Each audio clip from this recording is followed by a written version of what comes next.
Hey, what's up guys? We're back here on my Valiant today. I'd like to thank you for tuning in and watching this episode. I've got a lot of things to do on this car, and we're going to show you everything that I did to build this car along the way. I've had a lot of people asking about that and curious, and it definitely took a lot of work, a lot of research and development, and basically just taking random parts that I had easily available to me through friends and that I already had, and just the want and will. Where there's a will, there's a way of getting it in there. I had no idea that the engine was going to be such a tight fit in that car. From the beginning, it was a slant six. You'd think a six-cylinder is a six-cylinder, and this Toyota twin turbo, definitely very tight fit, in a unique situation. From what I've seen, there is one other 71 Plymouth Duster, I believe it is, that has a 2JZ engine in it, but it's an automatic, which is, not the way you should go with a car like this, or any car, in my opinion, but to each his own. And the automatic would definitely be a lot easier. Putting the 5-speed manual in this car was definitely a lot of extra work and very difficult to get everything to fit. So I'll go over all that stuff, show you everything I did. The rear axle from the beginning, took me about 3 months to build this car with just an idea in my head and standing in a field where the car had been sitting for about 7 years, and getting it home and starting from the beginning. I had the motor already and wanted something to put it in, but wasn't quite sure what. I thought an early Nova was going to be the car I wanted, and I didn't want to paint the car. I wanted a patina build on a straight car that looked kind of original, just for that extra wow factor, I guess you'd say. Makes it a little more interesting than having a beautiful shiny car like at every other car show. And like my 69 Z28 Rally Sport that I sold to my friend, same thing. You take that car anywhere and it draws a crowd because it's unique, it's different, it's not what you see typically, day to day or at a car show. So the Nova, it was really hard to find one that had all matching body panels that hadn't been molested or screwed with or anything, and that wasn't like a post car, two-door post or four-door or something like that, because hot rods, obviously, people screw with them, mess with them, they take them apart, build them, scrap them, all these things. Just like with a Camaro, it's super hard to find one that's not been, taken apart 10 times over 40, 50 years. So, in my search for the Nova, I came across this car. It's definitely similar size, similar look, similar year. About halfway through the build, I honestly took a step back and said, God, I hate the way this car looks, but maybe I'll like it. And it definitely grew on me. It's grown to be one of my favorite cars. And I was using the original power steering box, and it was super sketchy. I honestly never drove this car over 50 miles an hour. It just freaked me out. So I knew I had to do something if I wanted to keep driving it, and I went ahead and put a rack and pinion steering in it. And I'm going to go through and show you all that stuff. But first things first, I messed up my turn signal switch, which are very expensive for these cars compared to a GM or Ford. And I ended up getting one through Rock Auto for the best deal I could find. It was about $30 to $75 cheaper than anywhere else. So I'm going to get that installed so the car can be drivable again. And I'll show you all around. All right, welcome to the cockpit. As you can see, I have a Hurst shifter connected to the Toyota T50 transmission, 5-speed. Hiding in here, I welded this shift lever to the original shift lever from the Toyota, just to give it that old school look and feel, so people could look inside and not really know what is going on in here. Tried recovering this dash pad and not too happy with it. The door panels turned out fine, and I had a friend of mine redo the back seat. It turned out absolutely beautiful. He charged me $200 for that, which is mind-blowing, gorgeous. I still have my Mexican blanket in here. That's what I used to have covering the old seat. It was fine, but that's definitely nice. These front seats, I used to have that one as the driver's seat, and this is the passenger seat. It held me tight, but it just wasn't that comfortable. And this seat's a lot more comfortable, but I don't like it. I'm gonna get some Scat or Procar low back bucket seats in here. They, have the old school look, and they still have some bolstering, and it's about $300 per seat, and I think it's just totally worth it. Also probably going to put some kind of a harness bar in here, or a hoop, roll cage, something that I can attach some better seat belts to. The reason I put these in here, the 3-points seem better than obviously the factory lap belts, but for a car that wasn't designed for them, I just welded my own nut up into the body there, and it's just doesn't work out quite right, and I'm not a fan.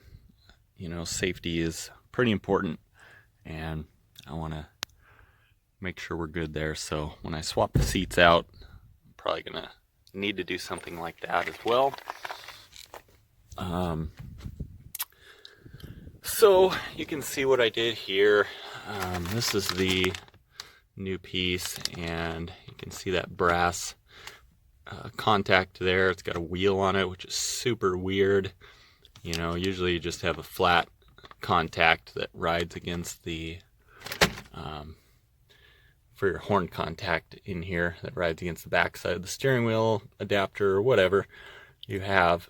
That has a wheel on it, and mine was like spinning around, and it was all jacked up, and this is the wire that goes to it. And I tried to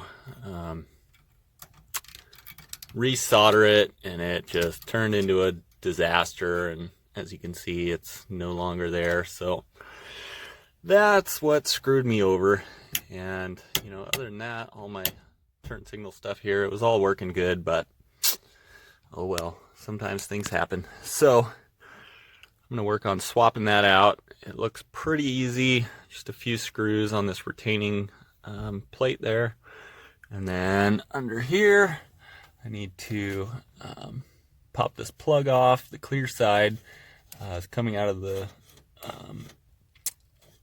steering column, and you have to unpin all the wires because you can't get it. The hole in the steering column is too small. You can't pull the plug through there, so got to do that. And as you can see, I got my clutch, brake, gas pedal. These are all from a Nissan 240SX, or the clutch and brake pedal are, and the pads. And I feel like they look right at home in here. I mean, they don't look like they're out of some new vehicle. It's pretty cool. The gas pedal, the whole assembly, bolted in there with nuts on the firewall side. You can see where the old one was.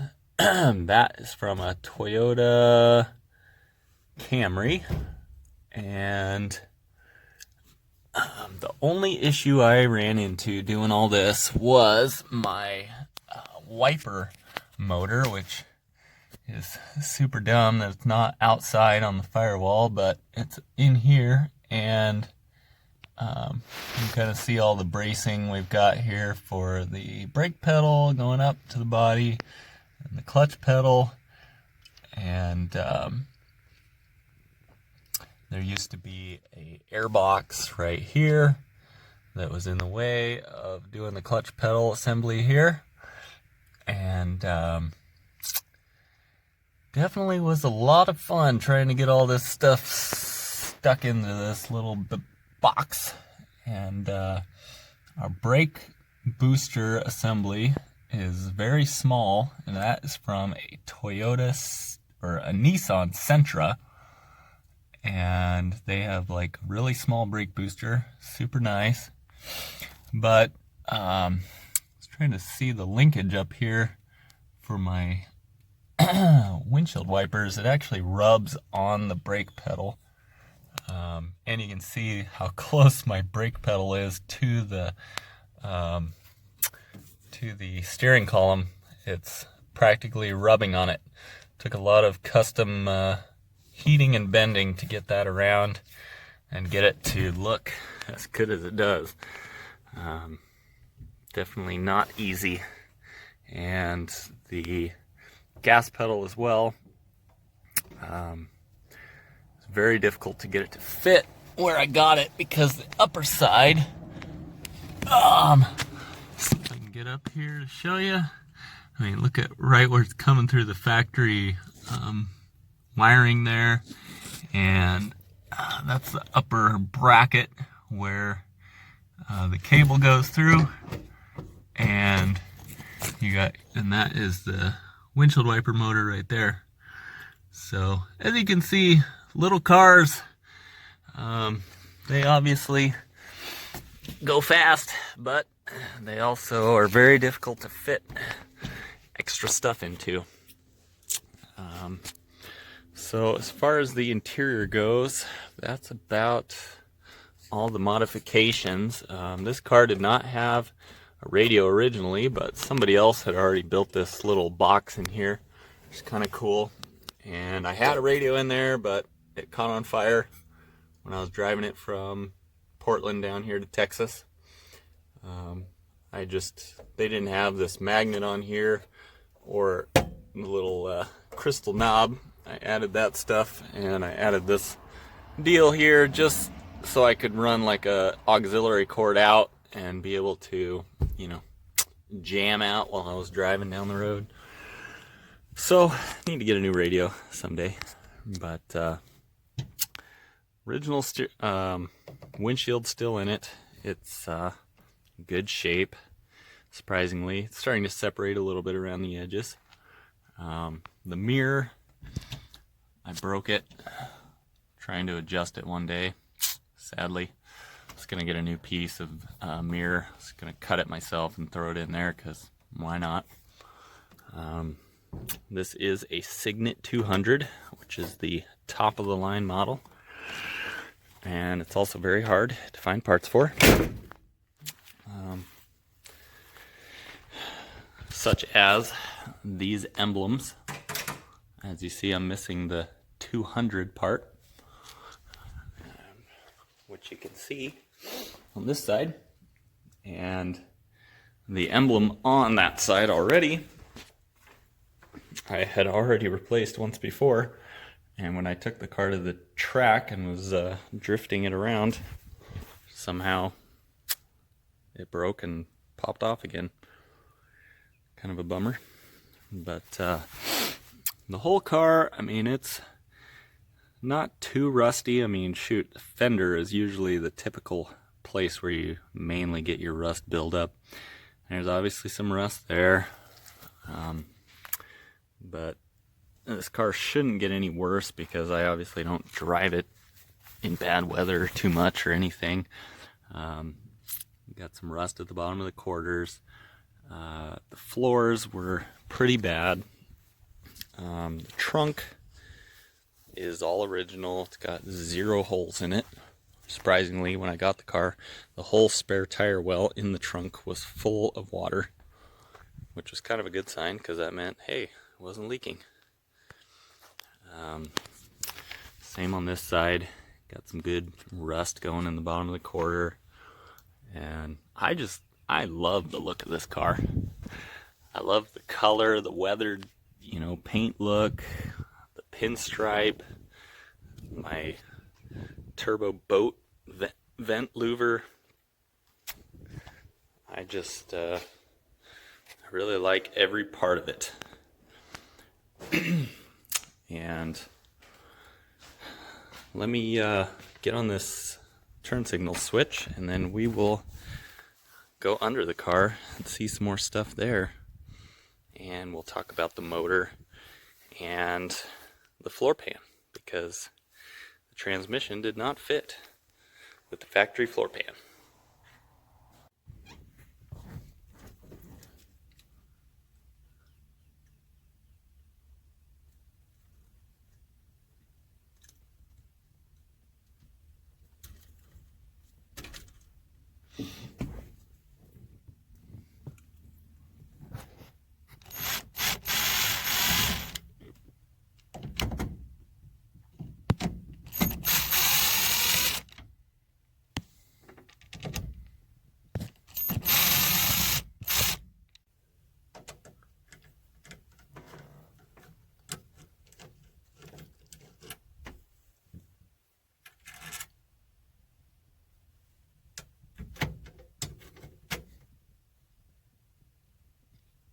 Well, if you ever need to do this at home on one of these A-bodies, maybe other Mopars, you don't need to pull these nuts off here. They don't really appear to do much of anything, but you need to pull the 2 Phillips screws out. Those release this back cover. That will allow you to have easy access to the wiring loom here, because it gets kind of kinked up. So to pull it out and slide the new back in, you need to have access to that. Alright, so there's the original I just pulled out, and there's the new one. The only thing I'm going to do before I try sliding it in is I'm going to wrap the whole end with electrical tape, just to make it, make sure it slides through the housing nice and easy, and I can grab the end of it, pull it through the hole, get her plugged in. So far, been pretty easy. Okay, got it taped up on the end. Gonna slide it through and see what kind of luck we have getting this going here. It might be not that easy, but so far it's been a breeze, other than trying to get the horn to work and breaking it in the first place. Honestly though, everything on this car has always worked. Been really impressed and amazed how well everything has worked on this car for being so old. Like the wipers still work and all this stuff is just amazing. And the blinkers did work. I just tried to, the horn didn't work because I took off the original steering wheel, which is another story here. The original bucket seats were destroyed in this thing. They were so bad, but I still sold them as course for $300 to help fund the project. This car did have a wood steering wheel, original, and it was wrapped with one of those 80s, whatever, blue vinyl things with the string all the way around, which kept the wood in perfect condition. I sold that steering wheel for $350, which was amazing. So this is our little hole here. It's very small. I'm gonna have to use my pinky powers to try and get these wires out of there. They're right here, but I need them over here. Give them to me. Alright, so I used my little hook tool here to push the wiring over, and then that way I was able to grab it with my finger, and we got it out. Awesome. That must be how they did it at the factory. But we have success. So on the back side here, where your long bolt goes through for the turn signal lever, that fits tightly into a little indent, so you need to make sure that everything's lined up perfect to slide that in. Then also you got a tiny little stud sticking out for that alignment on this side. So far, I haven't broke anything, thank God.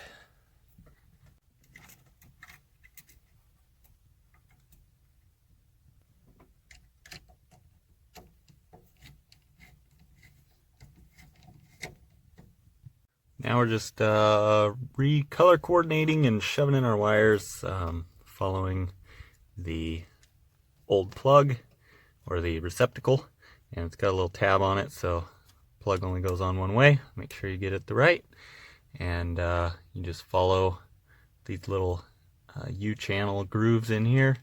Got the same groove inside, and just hook it in that way, and it'll click right into place. All right, here's our new hub adapter. Here's the old one, which obviously didn't do the job. This one's got the horn connection there and the contact that'll ride right against our little wheel there. So should work perfect. Just need to slap this cover over it because I like my blue one. Looks a little better, I think, than the black one. And then we will put this guy on, and the horn cap. The horn cap is what sits on this spring here, so keeps pressure against this guy so you can honk the horn.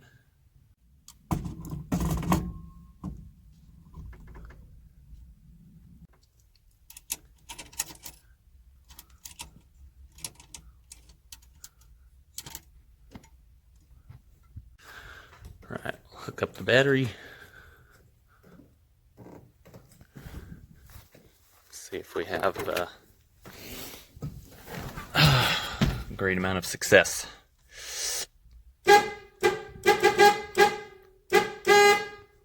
Yes!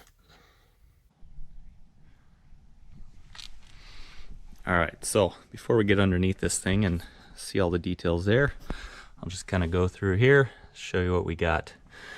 So there's our clutch master cylinder, a very tight fit as you can see, and this inner fender structure, it actually goes into the car, so very hard to fit our clutch pedal and everything. And you can see our very small master cylinder, or with the brake booster here from the Nissan Sentra. And it is very close to the back of the motor and all our wiring. Here's our map sensor for the boost, for the engine, factory fuse block. I drilled a hole here to run our wiring through for the ECU for the engine. It's tucked underneath the passenger side, under the dash, right below the glove box. I did put a new heater core in this car when I had it apart because it's always a smart idea if you want to have a heater.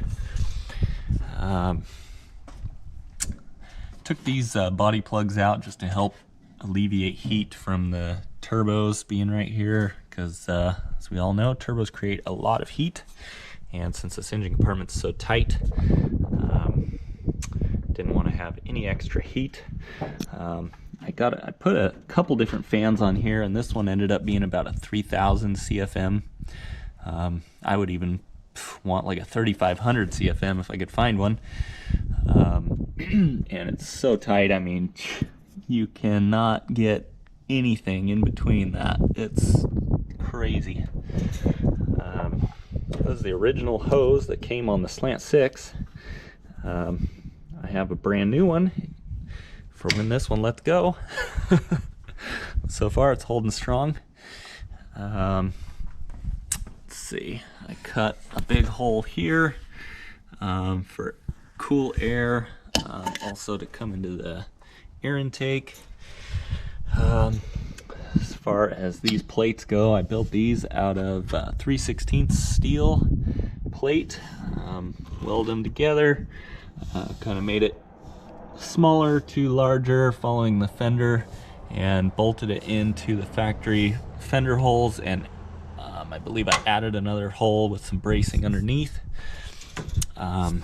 This inner hole has a factory reinforced structure, which is actually right there as well. That's where the factory shock came through. Now I've got my brake line running through there, and so we tied into that, and then I made this strut bar here out of some DOM tube, and these are 240SX end plates, because these are 240SX coilovers. And kind of cut open some extra large out of some factory holes that were already here to add the intercooler. I didn't like the intercooler being right in front of the radiator, so you can see some holes here. I had actually mangled this up a little bit and made some new holes, and I made some new piping to come down and put the intercooler actually slanted back in here. It actually fits right on top of that and comes under the bumper, and it kind of drags more air at an angle and kind of gets it more out of the way of the radiator. But I had a hard time getting somebody to weld those pipes together after I put them, after I had cut them and mocked them all up. And the guy I took them to have them welded ended up losing them, so that really sucked.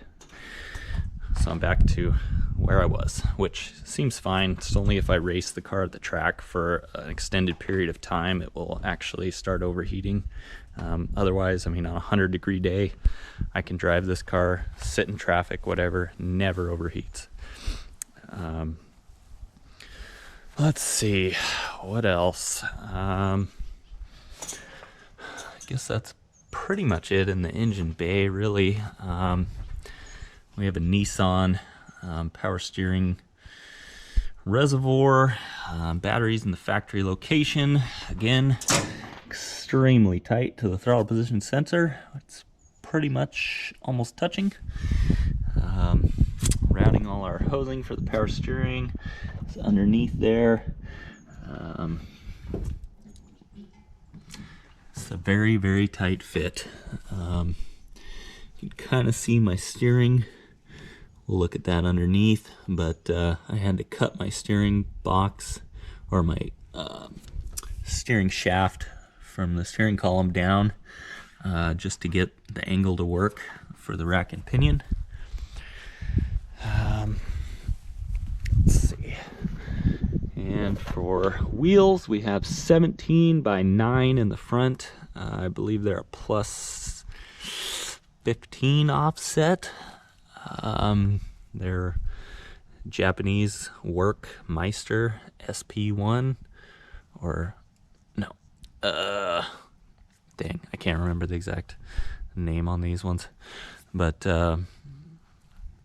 they are very nice, very lightweight. I got the front pair for I think $600, which is a pretty good deal. They're slightly used, they're in very nice condition. And I'm running a 215, 45, 17 in the front. And I've got my caster moved forward as far as I can, just to get as good of steering reaction as possible. In the back, I got one of these wheels for a deal used. It was $100 plus shipping, and I around 200, and this wheel I paid $620 for, brand new, and it is 18 by 10.5, negative 28 offset. You can see there's just a tiny bit of space there where you could move this in a little further. The highest offset they go negative is a negative 30, so very close. I kind of took a gamble on that wheel since it was so cheap, just to see if it would fit, and it didn't really fit.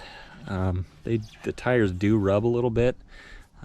These are 245 40, I believe, and I originally bought some 235 40s, are 45s, and I couldn't get them to seat up on the rim because this wheel is kind of like a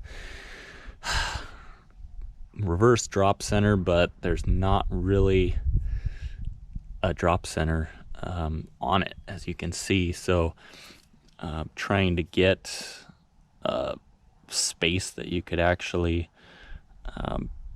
blast the tire on is very, very, very extremely difficult. And the 235 wouldn't rub, I'm sure, but I just couldn't get it.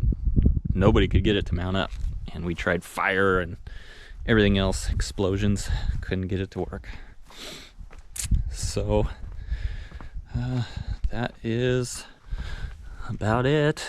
This is the used wheel. You can see I had to polish it a little bit, but it's in good shape as well.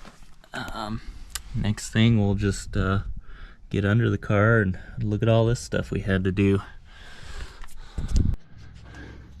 Okay, we are underneath, and as you can see, we've got a custom puck here, neoprene, and some, these are actually for a 240SX into a or a JZ engine, 1JZ, 2JZ into a 240SX from Excessive Manufacturing, I believe.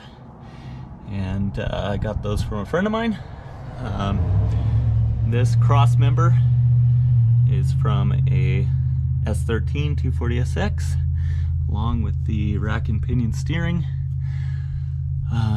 These are for a S14 240SX, lower control arm and tension rod bracket. And like I said, I've got that adjusted out as close as I can, just for better steerability. These are the tension rod brackets for a 89 to 93 240SX. You can kind of see they are bolted in here pretty well. Actually tied into my factory core support, just like it would be in a 240SX, and tied into the frame up here. This is the factory K member, like factory subframe mount for the motor, and there's one bolt there and one back there, and you can see we're actually going into that factory hole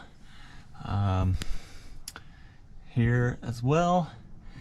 And I had to drill new holes all the way up through the frame in a couple spots to mount that cross member,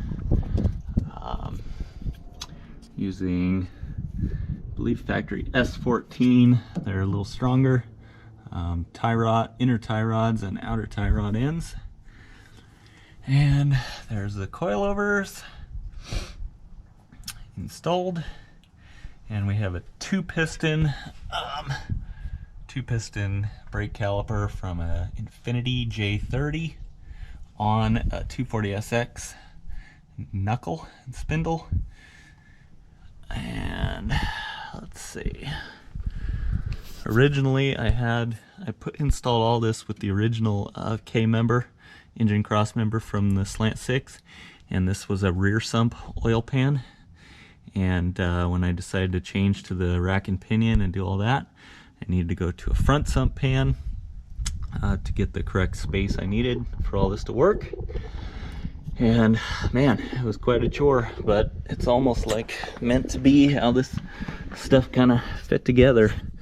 It's quite amazing, honestly. Then we got our transmission. We'll slide back there a little further, check it out. So here's a closer look at our rack and pinion steering here, and the steering shaft going up. It's quite an extreme angle, but it works. And in here we've got a dual friction disc.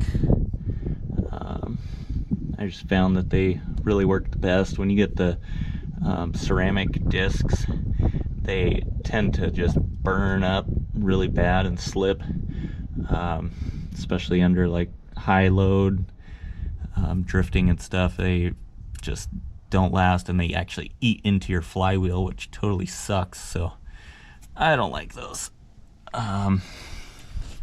Transmission that would come on this motor would be an R154. This is a V6 R150 from a Toyota pickup. Has a little different first gear, but have a conversion bell housing to adapt it to this motor, and these trannies are dirt cheap. I think I got this one for $100 and I have a spare for $75, whereas an R154 people are usually around $1,500 to $2,500 for a transmission, which is crazy. And the internals of this tranny aren't just as strong. As you can see, we have a red floor pan here, and that is from a 91 Toyota pickup truck. And you can kind of see how we hacked it in here. The old floor was so rusted in this car, and the trans tunnel, when we tried to jack this tranny up into it and we had made our hole for the shifter, it actually just tore the whole side of the tranny tunnel. So my friend had this truck and he said it has no title, so if you want the floor pan, and it actually fit really well, and the width and front to back to where the rear seats come down was like almost exactly perfect. Here you can see this hole is where the original front suspension torsion bars came through, which I knew that those weren't gonna do us any good from the beginning. I didn't even want to try and deal with them, so got rid of all that original suspension. Exhaust, just have like a Flowmaster muffler turned out, and I just got some pipe I had and made kind of my own connection up to the back of the turbo, and that's pretty much it for under here in the front. So we'll go to the back, check out the fuel lines and the rear end and all that stuff. Alright, here's the underside. We've got a brand new gas tank, OEM. We have some KYB gas adjust shocks mounted to the factory location up there. Obviously the rear end is not original. It's a Toyota 8-inch with a 4-pinion third member from a V6 heavy duty. It's got a Lock-Right locker in it with, very hard to find, 373 gears from a 2-wheel drive 4Runner. I really like how they're very strong differentials. First of all, from four-wheeling and everything like that, I've never broke one, but except for in a Tacoma, I did break a pinion in one of those. But also, you know, how you can just pull the third members out so easily and change gear ratio. Super nice. Then we have the 240SX coilovers in the back. Also, and that's mounted up. I put a L-angle plate in the frame here on the side, welded it in, and then it goes up into the trunk where I've got a support brace going all the way across to the other side, and where that coilover is mounted to.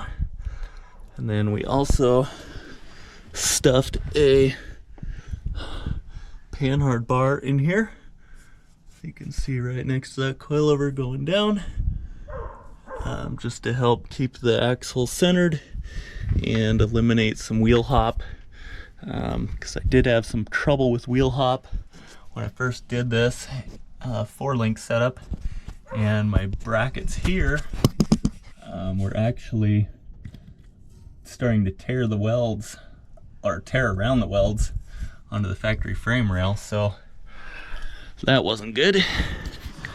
And as it is now, it's all working pretty good. all these rear floor pans and everything are original. I built this thing on such a budget. I mean, I probably had about less than $4,000 in this whole car when I first finished it. Before the wheels, these wheels anyways, I had some $500 eBay wheels I put on it at first. This drive shaft included is the not touched, untouched factory drive shaft from a, I believe, 92 to 98, I think, or 2000 Suburban. It's like 63 inches, and I just changed the U-joints in it to a Toyota conversion U-joint on both ends, and things slapped right in perfect. Originally on these plates here, I've kind of re-gone over them a little bit and cleaned them up and added some more weld and stuff, and kind of used them as just a jacking point and jack stand point for quick changing of tires and stuff. It's really easy access. But that was where the leaf spring bolted on first with this rear end, and I had a lot of wheel hop with that as well, and it ended up, I think one of these sides on the factory location, I had even reinforced it, and it ripped it off of the frame rail. So when I was at the track, I had to borrow somebody, had a welder in the back of their truck. Thankfully I was able to weld that back on and at least drive the car onto my trailer. But yeah, the triangulated 4-link was pretty good, and I just followed all the steps they said to, you know, make this lower arm parallel with the ground, and it was not too difficult. And up there, again, this car is all about minimal space. We've got our high flow, I think it's like 300 liter per hour fuel pump, and here's our e-brake cables. They're going through and up over the drive shaft to the 240SX e-brake. But that's about it under here.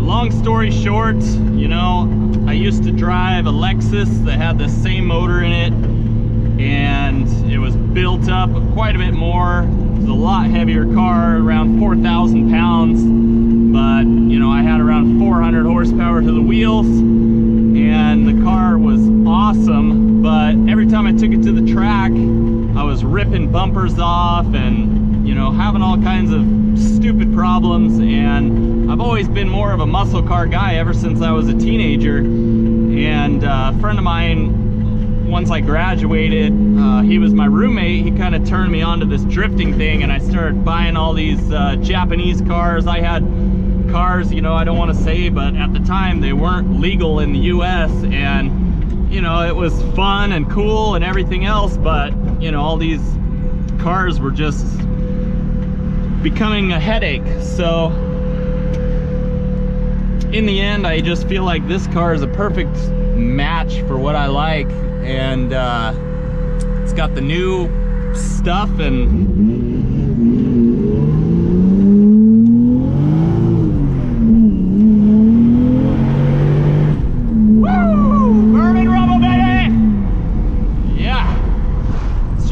I mean, this thing is so smooth, so quick, so reliable, it gets great gas mileage, and you know, I love it.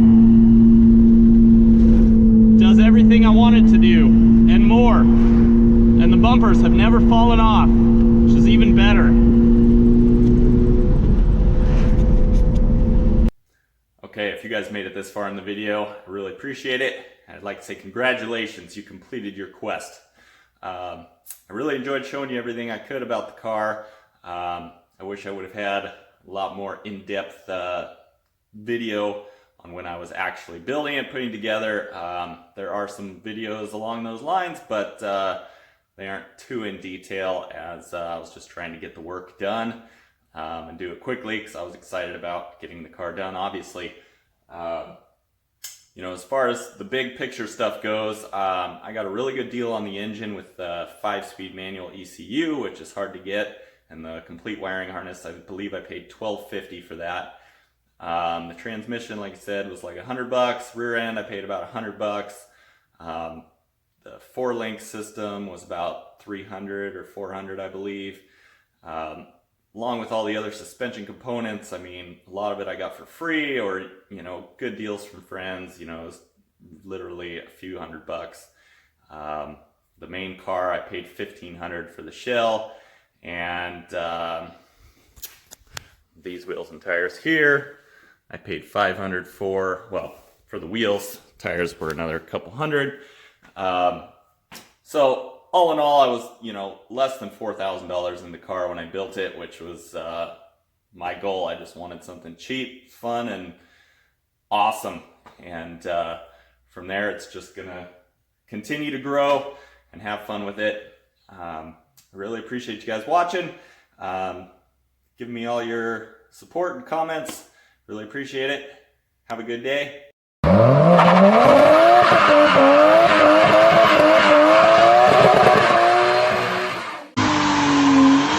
Mm-hmm.